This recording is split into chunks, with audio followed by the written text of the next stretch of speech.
How to set up your grid here. So when you log into FlipGrid, usually takes you either right to My Activities or My Grid. I don't. Usually it's My Grid. Sometimes when I log in, it's at My Activities. That might be just because of where it was when I logged out. But you're going to click on My Grids, and if you want to add a new grid, you're going to hit this red button right here that says Add New Grid. So you're going to click that. You're going to give it a name. My Awesome FlipGrid. Okay.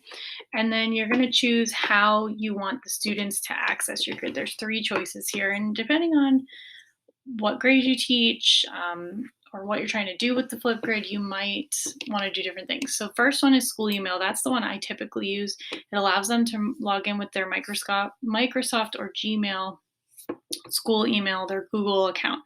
Now I teach middle school, so I think for like upper elementary, middle, and high school, this is the best choice, okay? The other choice is the student ID choice, and I don't typically use this. This is where you're gonna list the student IDs and they can join your grid. So you have like elementary school kids that don't know their login, or maybe they sometimes use Clever to log in and they like scan things. You would just enter their student IDs and then they'd just be able to access it. The other choice is public and PLC. So this would be like if you were sharing things with other teachers. I have a FlipGrid where we share FlipGrid ideas, and that's with teachers across the country. So it's a public PLC. You still need the code, which I'll show you in a second, to access it. And you can set that to have a password, which the one I'm on has. And that's sometimes helpful because then people can't just access it by accident or something. Okay, so we're gonna pick school email because that's the most constantly used. Down here is your flip code. This is the code the students are going to need to log in. Usually I just give them the link, but you can just give them the code too. So you can change this to be whatever you want. So I'm going to call it Awesome Flip Grid 2. Okay, good. So it'll tell you down here if it's not available or it is available or whatever.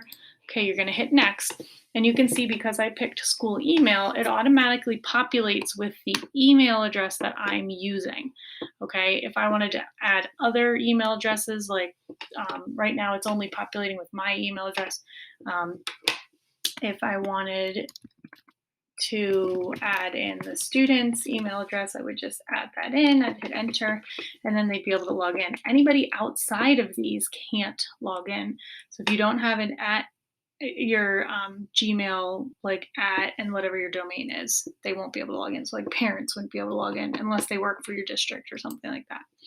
Okay, then you hit next and you are all set to go. That's it. Your grid is finished. It's set up. Now kids can't use it because you have to add the topics.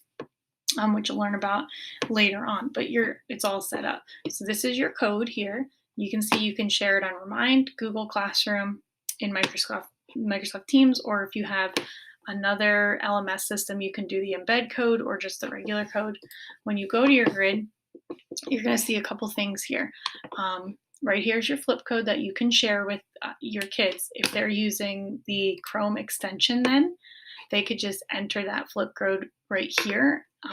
So if your flip code, like my flip code is Bodesso Scientist, they can just type in Bodesso Scientist. They don't have to go find the link anywhere. Okay. You can share the grid, so that takes you back to that same window we had there. You can do a couple things over here. So every year I duplicate my grid. Excuse me, I duplicate my grids so that I have the same topics every year, but it takes out the videos from the previous year. You can set up your notifications. There's some integrations if you use Microsoft Team here. You could delete it if you don't want it. You can export the videos. You can add a co-pilot. And that's just another teacher that is going to run your grid with you. So if you have a co-teacher, you can invite them. A couple of years ago, I had a student teacher. She got a FlipGrid account, and then I added her as a co-pilot to my FlipGrids. And it worked out really well because then she could view them, I could view them, etc.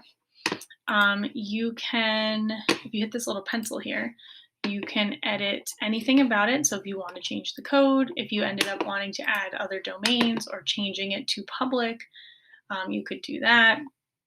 If you wanted specific types of notifications, you can turn captions on and off. So that's kind of nice if you have students that have a hearing impairment, so they can see those captions. They're automatically generated.